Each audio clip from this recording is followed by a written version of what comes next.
안녕하십니까. 생명의 흐름입니다. 이번 주부터 2022년 겨울훈련 집회 역대기 상하, 에스라기, 느헤미야기, 에스더기 결정연구 메시지를 추구합니다.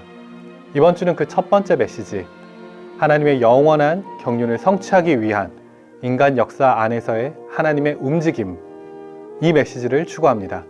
이번 주 메시지를 교통하기 위해 임종원 형제님께서 나와주셨습니다.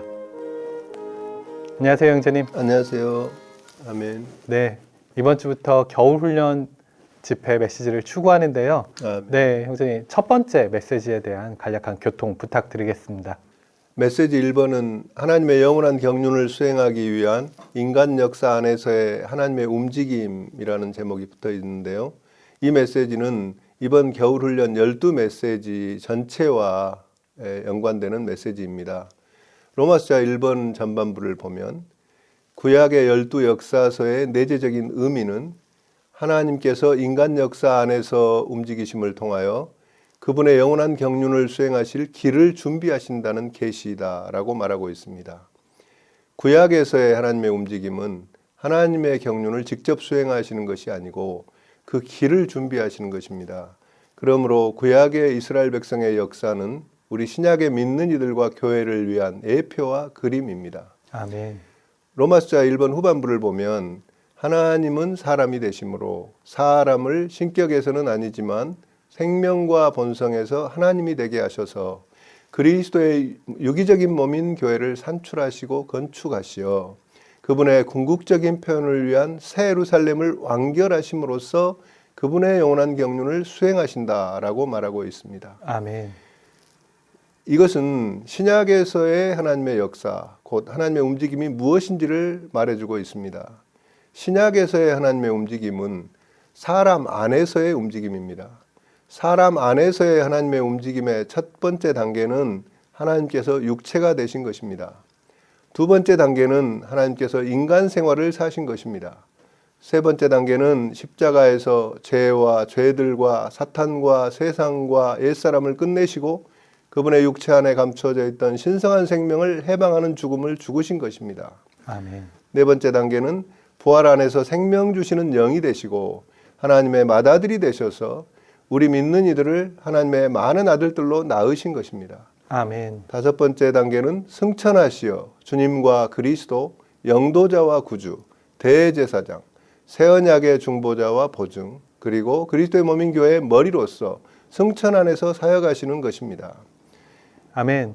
네, 형제님, 이 로마서 1번은 인간 역사 안에 있는 하나님의 움직임에 대한 어떤 그런 전체적인 조망을 우리에게 제시하는 것 같습니다. 아멘. 네, 그 인간 역사 안에 있는 신성한 역사가 또 스가랴서에 많이 게시되어서 그 이후의 부분은 스가랴서의 내용을 많이 다루고 있는데요. 이 부분에 대해서 교통 부탁드리겠습니다. 아멘. 로마서 2번을 보면은요, 스가랴서는 인간 역사 안에서의 하나님의 움직임의 초점과 주된 내용이 예수님의 증거, 곧 하나님의 건축물을 위한 그리스도의 두 번 오심이라는 것을 계시합니다. 스가랴서 9장부터 11장까지는 그리스도께서 낮아지셔서 첫 번째 오시는 것에 대해 말하는데 이러한 첫 번째 오심은 겸손하고도 친밀한 것이었습니다. 그러나 그분은 미움받으시고 공격받으시고 배척받으시고 그분의 제자들 중 한 명에게 배반당하시어 노예의 몸값인 은 30에 팔리시고 상처 입으시고 십자가에서 죽음 당하셨습니다. 그리고 그분의 옆구리는 찔렸고 그분은 죄와 불결을 씻는 열린 셈이 되셨습니다. 스가랴서에 예언된 것들은 정확하게 사복음서에서 성취되었습니다. 그리고 스가랴서 12장부터 14장까지는 그리스도의 승리에 찬 두 번째 오심에 대해 말하고 있습니다. 그리스도는 두 번째 오실 때 홀로 오시지 않고 그분의 성도들 곧 이기는 이들과 함께 오셔서 적그리스도와 그의 군대들을 멸망시키시고 이스라엘 자손을 멸망해서 구원하실 것이며 왕이 되시어 민족들을 다스리시고 통치하실 것입니다. 로마자 3번입니다. 모든 것을 포함하신 그리스도는 하나님을 나타내는 하나님의 건축물을 얻으시기 위해 인간 역사 안에서 하나님께서 움직이시는 것에 대한 역사이십니다. 이러한 그리스도는 스가랴서에 자세히 계시되어 계십니다. 오늘날 승천 안에서 영도자와 구주이신 그리스도는 인류 역사 안에서 능숙하게 일하심으로 세계 정세를 주권적으로 통제하시면서 신성한 역사 안에서 그분 자신을 우리 안으로 능숙하게 일해 넣으심으로 우리를 그분의 무한한 지혜와 신성한 구상을 표현하는 그분의 걸작품, 그분의 시, 하나님의 새로운 발명품으로 만들고 계십니다. 아멘. 그분의 걸작품은 한 세 사람이자 그리스도의 몸인 교회를 가리키고 있습니다. 그리고 그리스도는 다시 오실 때 스가랴서 1장에 계시된 마지막 장인과 다니엘서 2장에 계시된 손을 대지 않고 떠내어진 돌로서 오셔서 복원된 로마 제국, 곧 인간 정부의 총체를 산산이 부수실 것입니다. 그런데 이 그리스도는 요엘서 3장 11절과 요한계시록 19장 8절과 14절에 따르면 개인적인 그리스도만이 아니라 단체적인 그리스도, 곧 그분의 이기는 신부 군대와 함께 오시는 그리스도이십니다. 아멘. 그러므로 그리스도께서 다시 오시는 것은 그분의 이기는 신부 군대가 준비되는 것에 달려 있다고 할 수 있겠습니다. 아멘. 로마서 4번은 우리가 이기는 신부 군대가 되는 길을 보여주고 있습니다. 인간 역사 안에서의 하나님의 움직임인 신성한 역사 안에서 우리가 신부가 되기 위해서는 우리에게는 날마다 우리의 옛사람의 타고난 생명의 흠들을 씻어내고 우리에게 그분 자신의 신성한 요소를 공급하여 우리를 거룩하게 하고 아름답게 하고 영광스러운 신부가 되게 하는 레마의 말씀이 필요합니다. 아멘. 우리는 날마다 마음을 열고 영을 사용하여 말씀을 기도로 읽는 충분한 시간을 가짐으로 신부로 단장되기를 원합니다. 또한 우리가 인간 역사 안에서의 하나님의 움직임인 신성한 역사 안에서 전투원이 되기 위해서는 하나님의 죽이는 말씀이 필요합니다. 아멘. 우리가 주님의 말씀을 온갖 기도와 간구를 통하여 읽는다면 기록된 말씀은 레마의 말씀인 그 영의 말씀이 되고 그 영의 말씀은 그 영의 검이 되어 우리 안에 있는 내부의 대적인 자, 가장 큰 원수인 자아를 죽일 것입니다. 즉 의심과 미움과 시기와 교만과 이기심을 죽일 것입니다. 이처럼 그 영의 검인 말씀은 대적을 죽이기 위한 것으로서 단체적인 전투원인 교회가 영적 전쟁에 참여하게 합니다. 아멘. 그리스도는 그분의 결혼날에 이처럼 여러 해 동안 하나님의 원수와 대항해 전투를 치러온 그분의 신부, 곧 그분의 이기는 이들과 결혼하실 것이고 갓 결혼한 그분의 신부와 함께 오셔서 적그리스도 곧 자기 군대를 이끌고 하나님께 직접 대항해 싸우려는 자를 멸하시고 온 땅을 하나님의 왕국이 되게 하실 것입니다. 아멘. 네, 형제님 교통 감사드립니다. 아멘. 이어서 이번 주 영상을 시청하시고 관련된 위트니스리 형제님의 영상을 시청하시겠습니다.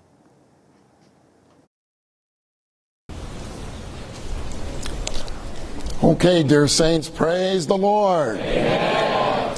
And if you look at the title of message 1, it says God's move in man's history. There's a history going on, right? History of man. But within man's history is God's history. Say a little bit about this in just a little bit. And this history, God's move, is for the carrying out of his eternal economy. Now, I would say this. We need to see that the Bible is a record of two histories. A record of two histories. Firstly, you have the history of God. And the history of God is the divine history. And we can say that the divine history is God's move. History of God is the divine history, and the divine history is God's move. Then you have the history of man, which of course is the human history. Now, okay, let's talk about the human history first. You have the human history and the divine history. The human history is like, I'll use our brother's example. He used the example of a walnut, He said the human history is like the shell of the walnut. But the divine history is the kernel of the shell. That's what we want to see. We want to see the kernel, the divine history, within the human history, which is the outward shell. All right, now let's talk about the history of God. we have the Old Testament and we have the New Testament. The Old Testament, listen closely, in principle, the Old Testament is God's move with men and among men. With and among, those are important words. God's move with men and among men. The New Testament is God's move in man. That little word in is a great word in the Bible. Am I right? Amen. Christ in you. Amen. You in Christ. Amen. But the New Testament is God's move in man. Now what we see, saints, is that there are 5 steps and 5 issues of God's move in man. And, okay, I'll just tell you, let me tell you what the 5 steps are first. It's incarnation, human living, crucifixion, resurrection, and ascension. Those are the 5 steps of God's move in man. And of course, we'll see the 5 issues also. Now, what are the 5 issues of these steps? Number 1, the church. Number 2, the body of Christ. Number 3, the new man. Number 4, the organism of the process and consummated triune God. And number 5, the new Jerusalem. Okay, now let's come to Roman numeral 1. I want you to be impressed. Roman numeral 1 is the first key statement that you have, and it's related to what I just shared with you. It says the intrinsic significance of the 12 historical books in the Old Testament. Well, look at what the 12 historical books are. Joshua, Judges, Ruth, 1st and 2nd Samuel, 1st and 2nd Kings, 1st and 2nd Chronicles, Ezra, Nehemiah, and Esther. Of course, we are on, let's see, 1, 2, 3, 4, we're on the last 5 historical books, right? 1st Chronicles, 2nd Chronicles, Ezra, Nehemiah, and we have a concluding marvelous message on the book of Esther.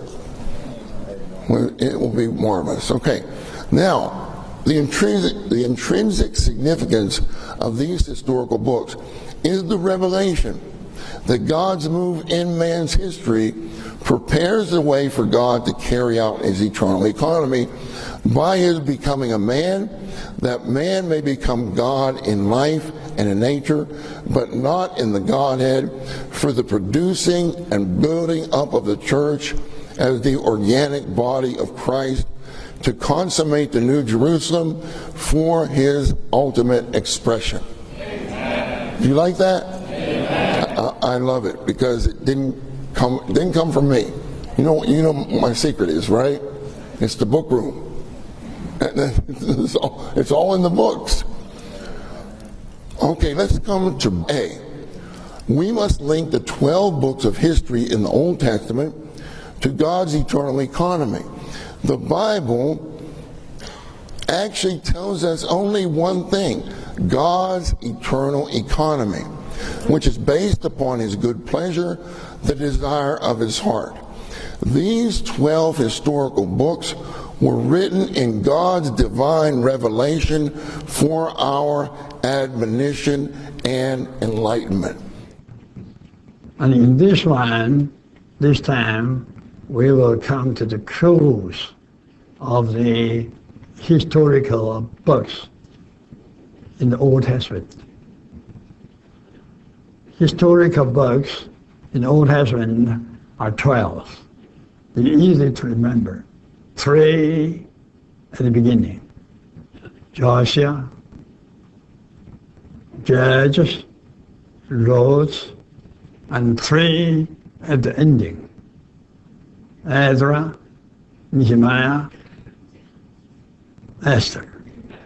In between, 3 twos. 3 twos: 2 Samuels, 2 Kings, and 2 Chronicles. In the past, we have covered Joshua through the kings.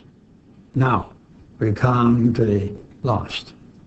5 of them. 2 Chronicles and 3 other books. Now, the Bible actually only tells us one thing.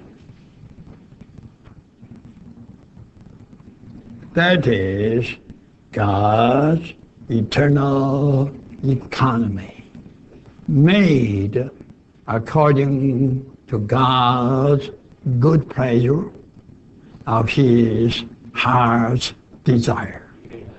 Only one thing.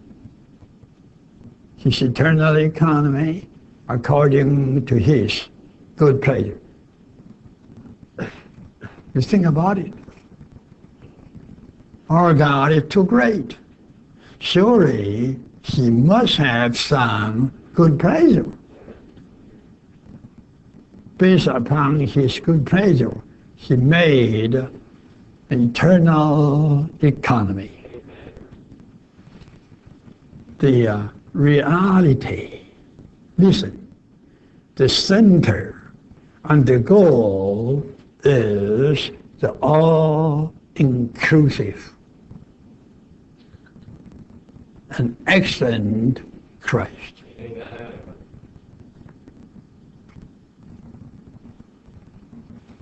The entire book of the Bible is for this.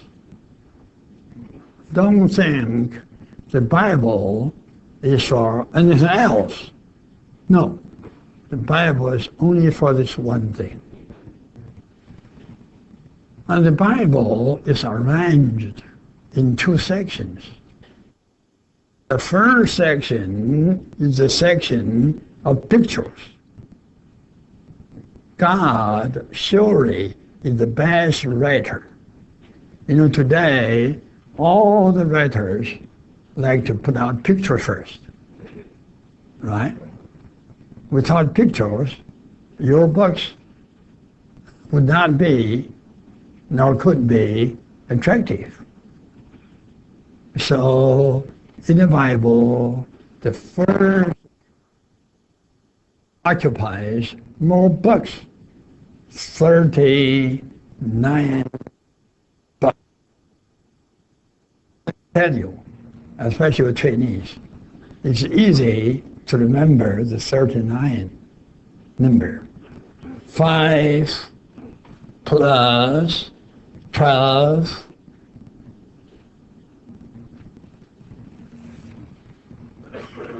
plus 5 plus 5 plus 12. You have 39. 5 Deuteronomy books, the first one. Then 12 history books, Joshua to Esther. Then 5 poetic books, books of poetry, Job to Song of Songs. Then 5 major prophets. Lastly, 12 minor prophets. You have 39. The first 39 books are full of pictures, accompanied with prophecies. The pictures, we call them types in typology. They are sometimes a figure, they are sometimes shadow, right? All these are in the typology. Item is a figure, typifies something, so he becomes a type. Now, in the entire Old Testament, big type, that is the history of the Israel people. Was the biggest type of all the types, typifying God's people on this earth. Now, when we come to the Old Testament, especially the history books, we should not be distracted by the history. Then why should you pay attention to these 12 Old Testament history books? Well, don't forget, the entire Bible is for God's economy, with Christ as the reality, the center, and the goal. Don't stay away from the center of these texts. And the center is the very Christ. And this Christ is the very center of God's economy. So you must try the best to link the history books to God's economy. Right? To link these history books to God's economy and to find out the proper interpretation as the intrinsic significances of all the history stories. What is God's motive today? And today, how He moves, and where He moves, and to whom or in whom He moves. Quite interesting. God's move is in man's history. In Adam's history, God moved. In Abel's history, God moved. Right? This is on the positive side. Even on the negative side, in Cain's history, God moves. God really moves in man's history. Don't think God only thought about Israel. At least I am not an Israel. God thought about me in eternity past. Before the foundation of the world, God thought me, the poor Chinese.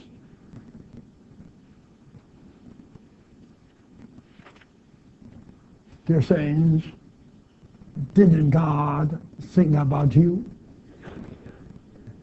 Ephesians 1 tells us, we all were chosen by God before the foundation of the world, right?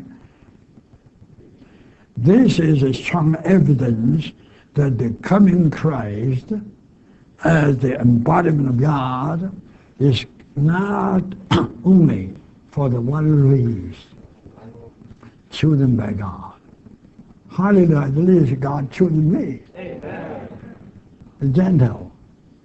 Too many Gentiles here.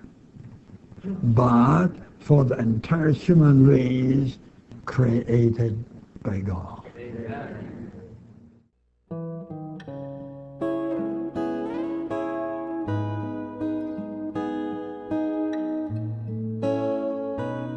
성경에는 놀라운 일이 있는데 그것은 바로 주님의 다시 오심에 대한 약속입니다.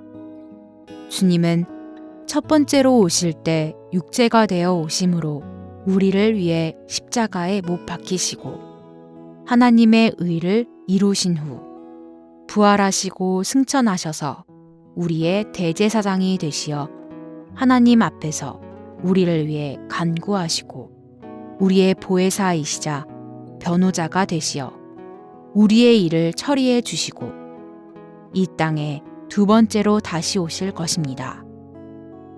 신약의 많은 곳이 전적으로 그리스도의 다시 오심을 말하고 있습니다.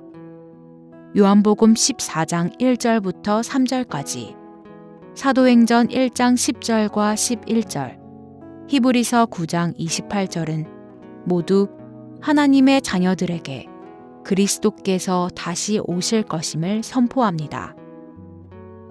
심지어 요한이 요한계시록을 쓸 당시에 거룩한 성은 이미 회파되었고 사도들도 대부분 죽었지만 이때에도 주님은 여전히 내가 속히 가겠다라고 말씀하십니다.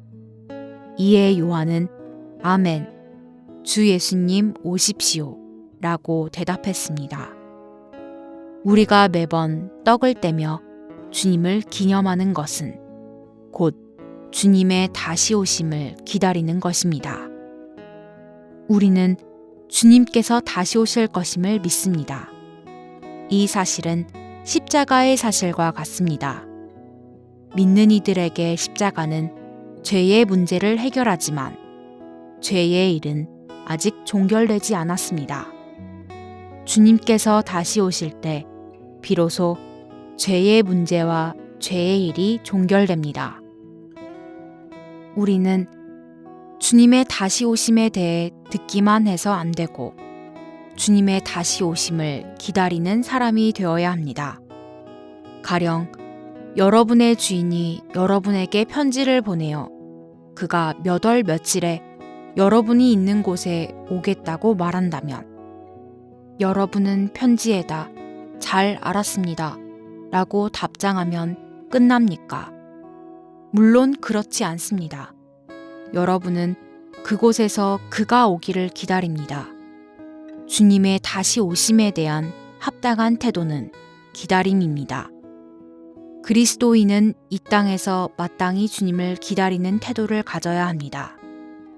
무엇이 주님의 오심을 기다리는 것입니까? 주님의 오심을 기다리는 것은 여기서 여전히 모든 일을 하지만 눈은 주님의 다시 오심을 앙망하는 것입니다. 마치 종이 주인을 기다리는 것과 같습니다. 여러분은 기다릴 때 동료를 때리는 사람이 되지 말고 충성스럽게 섬기며 오래 기다리는 사람이 되어야 합니다. 주님의 다시 오심에는 반드시 징조가 있을 것인데 이러한 징조는 모두 성취될 것입니다. 주님께서 다시 오실 때 5가지의 큰 징조가 있는데 첫 번째는 유대인에 관한 것이고 두 번째는 로마 가톨릭 교회에 관한 것이며 세 번째는 교회에 관한 것이고 네 번째는 세상에 관한 것이며 다섯 번째는 일반적인 상황에 관한 것입니다. 유대인에 관한 징조는 거의 온전히 성취되어 가고 있습니다. 1948년에 유대인은 팔레스타인의 한 국가를 세웠습니다. 이스라엘의 복원은 주님께서 다시 오실 날이 가까웠음을 알려줍니다. 우리는 마땅히 주님께서 곧 오시리라는 것을 알아야 하며 또한 날마다 기다리는 태도를 가져야 합니다.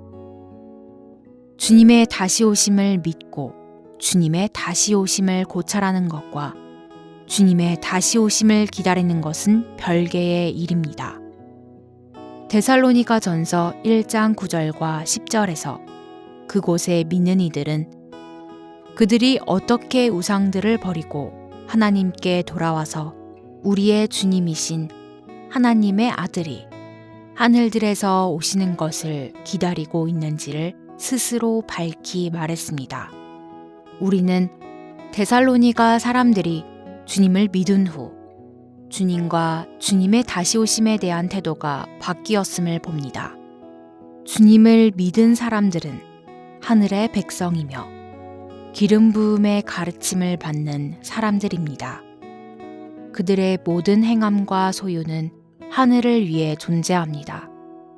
그러므로 주님의 오심을 기다리는 사람은 책을 쓰고 학설을 세우는 사람이거나 큰 업적을 세우는 사람이 아니라 이 땅에서 주님께서 하늘들에서 오시기를 기다리는 사람입니다.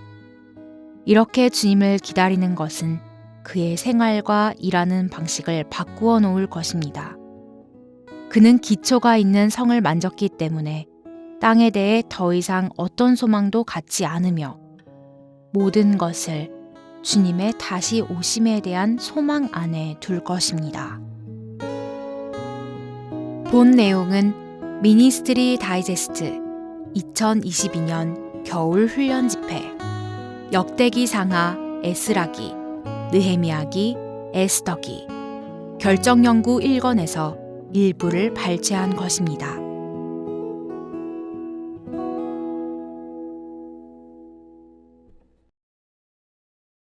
요한계시록 19장 14절은 또 하늘에 있는 군대들이 희고 깨끗한 세마포 옷을 입고 흰색 말을 타고서 그분을 따랐습니다. 라고 말합니다.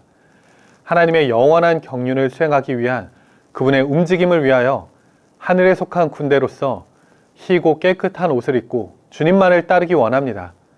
어떠한 유혹이 있더라도 조금도 흔들리지 않고 이 노정을 갈 수 있도록 서로 간에 중보의 영이 더 강화되기를 기도하겠습니다. 그럼 저희는 다음 주에 다시 찾아뵙도록 하겠습니다.